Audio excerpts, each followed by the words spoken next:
அவர் தான் சொல்லிட்டாரு, ஒரு ஃபேமிலி என்டர்டைன்மெண்ட் ஓரியன்டட் படம், அந்த ஹீரோ தான் ஃபேமிலியோட ஒரு ஹீரோன்ட்டார் இல்லையா? ஸோ இப்போ இதில் சென்டிமெண்ட் இருக்கும், காமெடி இருக்கும், ஒரு ஆக்ஷன் இருக்கும். அண்ணாமலையோடைய அந்த பயங்கர ஃபேவரட் ஃபிலிம் ரஜினி சார் இருக்காது. ஸோ அந்த படத்தினுடைய ஒரு ரெஃபரன்ஸ் கண்டிப்பாக இருக்கும். அந்த கதைக்களம் அந்த மாதிரி தான், டைட்டிலோடு விடுறது மாதிரி தான் ஒரு பிளான் போய்கிட்டு இருக்கிறதா தகவல் வருது. தலைவர் 173.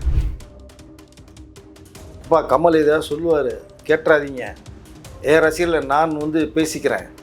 இந்த படத்தில் டைட்டில் கார்டில் ஃபஸ்ட்டு கார்டு கமல்ஹாசன் போடுங்க. காஃபி கடை நேயர்களுக்கு வணக்கம். இன்று நம்மோடு இணைந்திருப்பவர் மூத்த பத்திரிகையாளர் திரு வெங்கடேஷ் அவர்கள். வணக்கம் சார். வணக்கம். ரஜினிகாந்த் அவர்களோட படத்தோட அப்டேட்ஸ்லாம் அடுத்தடுத்து வந்துகிட்டு இருக்கு. அதுல மிக முக்கியமா பாத்தீங்கன்னா 173யோட கேமராமேன் அனௌன்ஸ் பண்ணியிருக்காங்க. ஒரு மிகப்பெரிய ஹிட்பட்டோட கேமராமேன். இதை எப்படி பாக்குறீங்க? ஏங்க, அந்த படத்தினுடைய மிகப்பெரிய ஒரு பேக் போன்னு சொல்லாங்க. அமரன் அப்படிங்கிற ஒரு படம் சிவகார்த்திற்கு 350 ரூபாய் கலெக்ஷன் ஆன படம், ராஜ்குமார் பெரியசாமியோட மிகப்பெரிய ஹிட்டு கொடுத்த படம். ராஜ்கமல் ஃபிலிம்ஸு கமல்ஹாசனுக்கே அவருடைய பேனரில் மிகப்பெரிய ஒரு ஹிட் ஃபிலிமு. வரலாற்று பக்கத்தில் அமரன் பொறிக்க பண்ணி ஒரு படமாக அது அமைந்த படம். அது அந்த படத்தினுடைய கேமராமேன் சாய் அவர்கள் தான் இங்கே. ஸோ தலைவர் 173 படத்து கேமராமேன் வராங்க. அப்போ எப்படி இருக்குங்கிறத நீங்கள் பாருங்கள். ஃபுல் எஃபர்ட் போட்டு பாருங்கள். அமரன் படம் நீங்கள் இப்போ திரும்பி பார்க்காத அமரன் படத்தை நீங்கள் ஒரு தடவை பாருங்கள், ஓடிடியில் இருக்குது. இப்போ அவருடைய ஒர்க்கு அப்படி இருக்கும். அப்போ இங்கே சாய்ஸே பார்த்தீங்கன்னா ரொம்ப அருமையாக இருக்குது. ஏன்னா ரஜினி சாரை எந்தளவுக்கு ஒரு மேக்கிங்கில் வேறு மாதிரி ஆடியன்ஸை கொண்டு போய் சேர்க்கலாம். ஏன்னா சிவகார்த்தினே கொண்டு போய் பீரியடில் சேர்த்த ஒரு சாய். ரஜினி சார் என்ன பண்ணுவாங்க? பயங்கர மாசான ஃப்ரேம்ஸ்லாம். எஸ், அந்த ஃப்ரேம் தாங்க ரஜினி சாருக்கே பெரிய ப்ளஸ்ஸுங்க. அந்த ஃப்ரேம்லேயே பல விஷயங்களை கன்வே பண்ணுவார். அப்போ அந்த சாய் படத்துக்கு மிகப்பெரிய ஒரு ப்ளஸ்ஸாக அமையும். சிபிக்கு மிகப்பெரிய ஒரு பேக் போனாக அமையும் இந்த சாய் படத்துக்கு. ஓகே சார், படத்தோட ஸ்கிரிப்ட் ஒர்க்லாம் முடிச்சுட்டு மொத்த டீமையும் வச்சு ஸ்கிரிப்டையும் காமிச்சாரு. ரஜினி சார் மட்டும்தான் இல்லை, அண்ணாமலை போஸ்டர் இருக்கு, குறியீடுகள்லாம் இருக்கும் அப்படிங்கிற மாதிரி இப்பவே எல்லாம் குறியீடுகளை தேடி ஆரம்பிக்கிறாங்க. இது ஒரு அண்ணாமலை மாதிரியான ஒரு படமா இருக்குமா சார்? அவர் தான் சொல்லிட்டாரு, ஒரு ஃபேமிலி என்டர்டைன்மெண்ட் ஓரியன்டட் படம், அந்த ஹீரோ தான் ஃபேமிலியோட ஒரு ஹீரோன்ட்டார் இல்லையா? ஸோ இதில் சென்டிமெண்ட் இருக்கும், காமெடி இருக்கும், ஒரு ஆக்ஷன் இருக்கும், ஒரு என்ன சொல்கிறதுனா ஒரு க்ரைம் த்ரில்லர் மாதிரியான ஒரு மேட்ரு வேறு இருக்குது இதில்.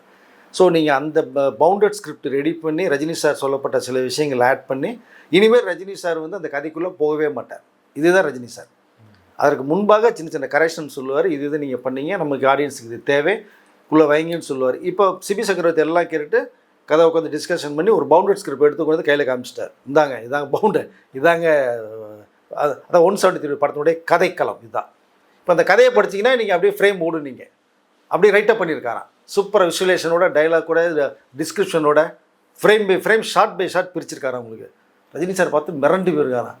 இந்த ஸ்கிரிப்டை படித்தாலே விஷுவல் போதுங்கிறாராம். இது மிகப்பெரிய விஷயங்க இது.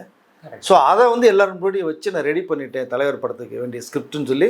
பேக்ரவுண்டில் ரஜினி சார் இல்லையே தவிர இங்கே அண்ணாமலை கரெக்ட் இந்த வார்னிங் கொடுக்குறது மாதிரி ஒரு ஸ்டில் விரலை காமிச்சு விட்டு அந்த பேக்ரவுண்டில் வச்சுருக்காரு. அண்ணாமலையோடைய அந்த பயங்கர ஃபேவரட் ஃபிலிம் ரஜினி சார் இருக்காது. ஸோ அந்த படத்தினுடைய ஒரு ரெஃபரன்ஸ் கண்டிப்பாக இருக்கும். அந்த கதைக்களம் அந்த மாதிரி தான். ஸோ ஒட்டுமொத்தமாக இந்த 173 படத்தை நான் வேறு ஒரு ஜெயலில் கொண்டு போய் நிப்பாட்ட போகிறேன். சிபி பண்ணுவாரா? 2வது படம் தான் அவருக்கு. ரஜினி சார் வச்சா மிகப்பெரிய ஆஃபர் கிடச்சிது, அட்லிக்கே கிடைக்கல, அட்லியோட அசிஸ்டண்ட் கிடச்சி நிறைய பேர் பேசப்பட்ட ஒரு விஷயம். நான் ப்ரூவ் பண்ணி காமிக்கிறேன்னாரு, கதையில் சொன்னார், பிடிச்சிது. ஸோ கதையை பவுண்டடை உருவாக்கிட்டாங்க. பவுண்டட் ஸ்கிரிப்டை பார்த்தோம் ரஜினி சார் ரொம்ப ஹாப்பி ஆகிட்டாரா. உடனே ஆரம்பிக்கலான் இருக்காங்க. இந்த ஜெயிலர் 2 படத்தினுடைய அந்த டப்பிங் இந்த வேலையெல்லாம் கொஞ்சம் இருக்குது, போஸ்ட் ப்ரொடக்ஷன் முடிச்சுட்டு வந்தோன்னே ஏப்ரல் 17 அன்னைக்கு ஷூட்டிங் ஆரம்பிக்கிறாங்க. சார் ஏறக்குறைய அந்த டைமிங்கில் எதுவும் போஸ்டர்ஸ் எதுவும் படத்தோட டைட்டில் எதுவும் ரிவீல் ஆகிறதுக்கு வாய்ப்பு இருக்குது? இல்லை, டைட்டிலோடு விடுறது மாதிரி தான் ஒரு பிளான் போய்கிட்டு இருக்கிறதா தகவல் வருது. தலைவர் 173.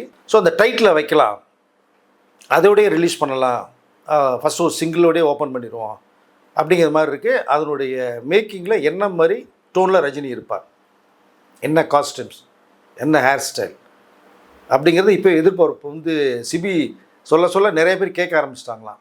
ஃபோட்டோ ஷூட் எப்போ பண்ண போகிறீங்க, என்ன பண்ணலான்ட்டு. ஸோ ரஜினி சார்கிட்ட பேச்சுவார்த்தை போய்கிட்டு இருக்கு.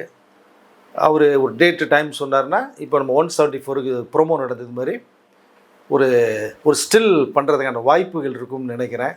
ஸ்டில் ஷூட்டு பட் ரஜினி சார்லாம் ஸ்டில் ஷூட்டில் நீங்கள் பார்த்துருக்க மாட்டீங்க. நான்லாம் பத்திரிகை இருக்கும்போது நேரடியாக பார்த்தவன். ஒரு ஃப்ரேம் கொடுங்கன்னா 10 கொடுப்பார், செகண்ட்ஸை 10 ஃப்ரேம் கொடுப்பார். இதெல்லாம் மாஸ் அவர்கிட்ட. ஸோ அது மாதிரி என்ன பண்ண போகிறதா ஒரு ஐடியா பண்ணிகிட்டு இருக்கிறதா ஒரு தகவல் வருது. ஸோ அந்த ஒரு இமேஜோட டைட்டிலோட தான் அந்த 173 படத்தினுடைய ஏப்ரல் 17 ஷூட்டிங் ஆரம்பிக்கும் போது ஒரு தகவல் வருது. நம்ம அடுத்த சில விஷயங்கள் வரும்போது நேருக்கு டீட்டெயிலாக சொல்லலாம் நினைக்கிறேன். ஓகே சார், அடுத்து நீங்கள் 174 சொன்னோன்னு தான் வருது. 174ஓட ப்ரோமோ வந்துருச்சு. எப்படியும் 73 முடிச்சு அதுக்கப்புறம் ஒரு டைம் எடுத்து படத்தை ரிலீஸ் பண்ணுவாங்க பார்த்தீங்கன்னா டக்குன்னு ரிலீஸ் டேட் அனௌன்ஸ் பண்ணிட்டாங்க அப்படிங்கிற மாதிரியான ஒரு தகவல்.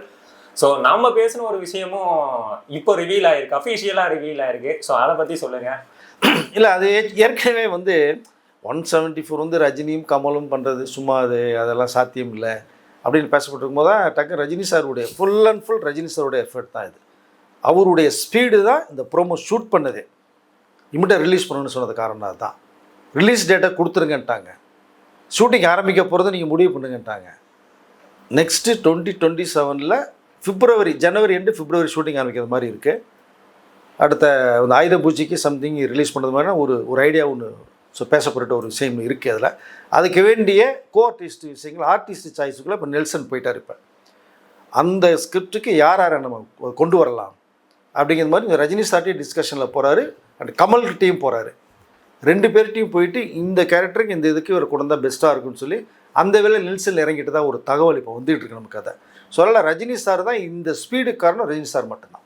ஏன்னா சார் நம்ம ஒரு விஷயம் பேசியிருந்தோம், கேஹெச் அண்ட் ஆர்கே விஷயத்தை ரஜினி சார் தான் பண்ண சொல்லியிருப்பார். இல்லை, அது என்னென்னு நானும் நிறைய சொல்லியிருக்கேன். நான் ரஜினி சாருடைய நேயர்களுக்கும் சொல்லியிருக்கேன், ரசிகர்களுக்கும் சொல்லியிருக்கேன். என்னென்னா இங்கே ரஜினி சாருடைய டைட்டில் போடுறது தான் இங்கே இந்த நேரத்தில் ஒரு ஸ்பெசிஃபிக்காக ஒன்று சொல்லிக்கிறேன்.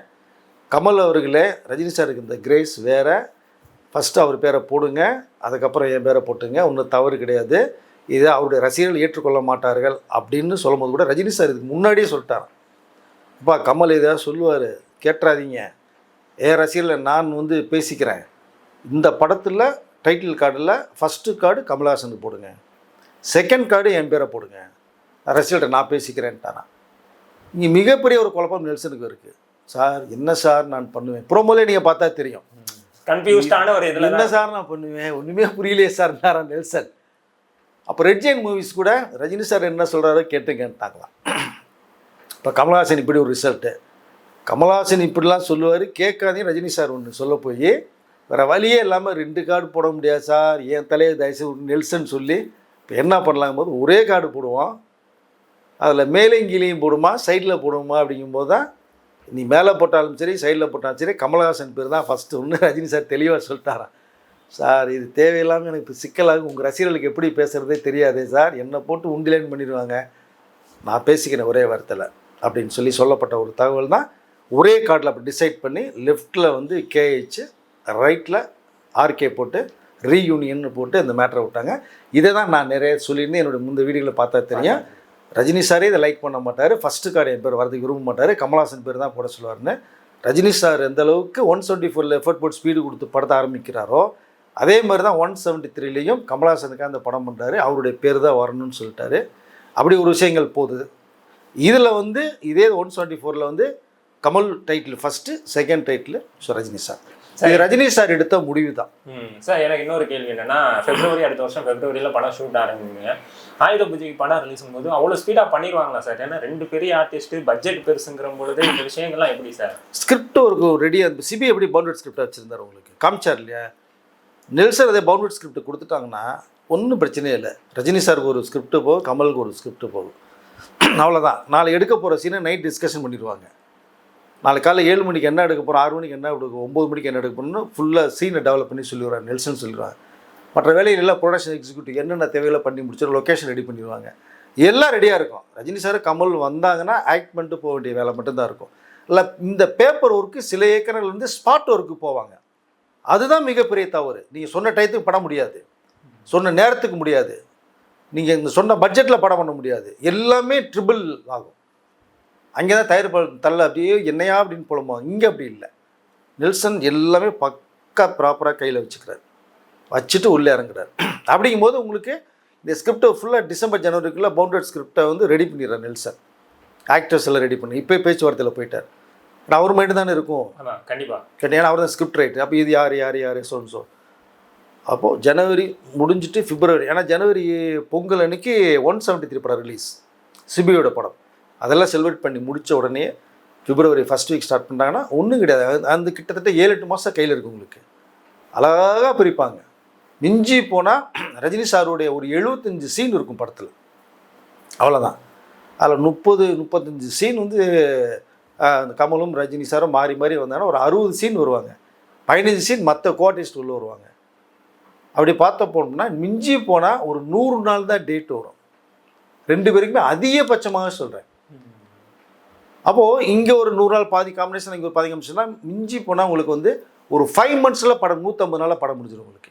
5 மந்த்ஸ். இப்போ பிப்ரவரி ஆரம்பித்தா நீங்கள் பார்த்துங்க 5 மாதம்னா உங்களுக்கு ஜூன் ஜூலையிலே படம் முடிஞ்சிடும். போஸ்ட் ப்ரொடக்ஷன் உங்களை ஆயுத பூஜையில் ரிலீஸ் பண்ணிட்டு போயிடுவாங்க. இது மாஸ்ட் பிளான் பண்ணால் மட்டும்தான் இது நடக்கும். ரஜினி சாரை தான் சொல்லிட்டார், கரெக்டாக இருக்கணும், எந்த டிஸ்டர்ப் வரக்கூடாது. ரெட் ஜெயின் மூவிஸ் பட்ஜெட்டை பற்றி கவலைப்படாதீங்கட்டாங்க, பட் நீங்கள் ஸ்கிரிப்ட் ஒர்க்கை ரெடி பண்ணிங்கட்டாங்க. கமல்ஹாசன் அதே தான். அதனால் ஒரு இயக்குனர் கையில் தான் இருக்குது ஒரு படத்தை இம்மிடியட்டாக முடிக்கிறதும் இழுக்கிறதும். நெல்சன் கரெக்டாக முடிக்கிற மாதிரி ஒரு பிளான் பண்ணிட்டாங்க. அதனால் வெரி ஈஸி தான். ஏன்னா சார் இப்போ இந்த ஸ்பீடில் போனால் ஸ்பாட் எடிட்டிங், ஸ்பாட் மியூசிக் எல்லாம் ஆட்டோமேட்டிக்காக ஒவ்வொரு சைடு ஒவ்வொரு ஒர்க்கு போயிட்டு இருந்தால் தான் இது ப்ராப்பராக டெலிவரி பண்ண. ஆமாங்க, இப்போ காலையில் 7 மணி கழிச்சிட்டு வந்து ஷூட் பண்ணாங்க 6 மணி வரைக்குமே. அன்றைக்கி ஷூட் பண்ணது பூரா பார்த்தீங்கன்னா ஸ்பாட் எடிட்டிங்கில் எடிட்டருக்கு ரூம் போட்டு கையில் கொடுத்துருவாங்க. முன்னே தான் நீங்கள் இங்கே வரணும், டிஜிட்டலில் போகணும், டிஸ்கோ போகணும், எடிட் தான். இப்போ அப்படிலாம் கிடையாது. இப்போ நீங்கள் ஷூட்டிங் ஸ்பாட்லேயே ஹோட்டலில் இவங்க தங்குற 5 ஸ்டார் ஹோட்டலில் எடிட்டருக்கு ரூம் போட்டு கையில் கொடுத்துருவாங்க. ஈவினிங் 6 மணிக்கு முடிச்சு 6:30 மணிக்கு இல்லை 7 மணிக்கு ரூமுக்கு கொண்டாடி டிஸ்கை கையில் கொடுத்துட்டாங்கன்னா அவர் 9 மணிக்குள்ள பக்கா ப்ரிப்பேர் பண்ணி ஷார்ட்டை பிரித்து கையில் டம்மியாக கொடுத்துருவார். ஒரிஜினல் அப்புறம் ஃபைனல் பண்ணுவாங்க. இதுதான் சார் ஃபிக்ஸட். அப்போ அதை ரஜினி சாரும் பார்ப்பாங்க, கமல்ஹாசனும் பார்ப்பாங்க. பார்த்து முடிச்சோன்னா அதில் சின்ன சின்ன கரெக்ஷன்ஸ் வேணுமா, சின்ன க்ளோஸ்அப் வேணுமா, அதெல்லாம் கொஞ்சம் மறுநாள் காலையில் எடுத்துருவாங்க. விட்டு போனது பூரா நோட் பண்ணிக்குவார் நெல்சன், அதை எடுத்துருவார். அப்போது எடிட்டிங் ஒர்க் கிட்டத்தட்ட உங்களுக்கு 75% அன்றைக்கி டேட்டையிலே முடிஞ்சுப்போம் உங்களுக்கு. இந்த காப்பி எடுத்து முடிச்சு இது ஓகேனதுக்கு போகுது பார்த்தீங்களா, அதை மியூசிக் அணுகிட்ட போயிடாது. அதை பார்த்துட்டு மறுநாள் ஒரு டம்மி ஆர்ஆர் போட்டு வைப்பார். சார் இந்த மெத்தடில் கொண்டு போயிருமா, அப்புறம் ஃபிக்ஸ் பண்ணுறது ஈஸியாக இருக்கும். இது வேலைகள் பகலில் ஷூட்டிங் நடக்கும், ஈவினிங் 7 மணிக்கு மேலே எடிட்டிங் வேலை போகும். அனிருத் வந்து ராக்கோலி, அவர் ராத்திரி பூரா தூங்காமல் முழிச்சிக்கிட்டே இருப்பார். இப்போ அவருக்கு நைட்டு ஒர்க்குன்னா அல்லா சாப்பிட்றது மாதிரி. ஸோ அதனால் நைட்டு பூரா பண்ணி கொடுத்து மறுநாள் காலையில் போகும்போது இந்தாங்க நேற்று கொடுத்தீங்க ஷூட் பண்ணதை இந்த 6 hour தரேன்னு கையில் கொடுத்துருவார். இப்போ போட்டு பார்த்தாங்கன்னா அது சின்ன கரெக்ஷன் வந்தால் சொல்லுவோம். அதனால் இந்த மெத்தடில் தான் ட்ராவல் பண்ணுறேன். இன்னொன்று என்னன்னா, இது இன்னொரு நெல்சனுக்கு எந்த அளவுக்கு ப்ரெஷரோ ரெட் ஜெயிண்ட்டுக்கு இது ஓரளவுக்கு பயங்கரமான ப்ரெஷர். ஏன்னா 2 மிகப்பெரிய ஆர்டிஸ்ட் வச்சு ஒரு படம் பண்ணுறாங்க. பட்ஜெட்டாக அவங்களுக்கு கேட்குற டைம்லாம் நம்ம நிறைய ஃபண்டிங் பண்ணுற மாதிரி இருக்கும். அதெல்லாம் கரெக்டான ஒரு விஷயமா போயிருமா? அது ஒரு பெரிய விஷயமே இல்லைங்க. என்னங்க நீங்கள் ரெட் ஜெயிண்ட் பேனரு அவங்க டெய்லி 50 லட்ச ரூபா செலவுன்னு சொன்னாங்கன்னா முன்னாடி எத்தனை நாள் 30 நாளைக்குள்ளே 50 லட்ச ரூபா கையில் கொடுத்துட்டு போயிடுவாங்க. ஃபார் எக்ஸாம்பிள் தான் சொல்கிறோம். பணத்தை பற்றி பிரச்சனை கிடையாது, செலவு பற்றி பிரச்சனை கிடையாது. சொன்ன ஒரே வார்த்தை, பட்ஜெட் ஏதோ பிரச்சனை இல்லைங்க, எனக்கு 2 இமயங்களை வச்சு படம் பண்ணுறேன், அது வரலாற்றில் சிறப்பு பக்கத்தில் இடம்பெறணும், அதுக்கு ரெட் ஜெயின் மூவிஸ் வந்து நிறுவனம் தயாராக இருக்குது, அவ்வளோதான். நீங்கள் படத்தை எனக்கு குவாலிட்டி அருமையாக கொடுங்க, செலவுக்கு அப்படின்னு சொல்லிட்டேன். அதனால் இதெல்லாம் ஒன்றும் கொலாப்ஸே கிடையாது. நெல்சன்லாம் நீங்கள் தாராளமாக பண்ணலாம். 5 கார் இடத்துல 10 காரை ஷூட் பண்ண விட சரின்னு தான் சொல்லுவாங்க. இல்லை, ஆனால் அவர் எது தேவையோ அதுதான் நெல்சன் பண்ணுவார். ஸோ அதனால் இந்த மேட்டரில் ஒன்றுமே கிடையாது. பக்கா பிளானிங்கோட நெல்சன் உள்ளே இறங்குறார். ஓகே சார், நிறைய தகவல் பகிர்ந்துக்கிட்டீங்க. ரொம்ப நன்றி சார். நன்றி சார்.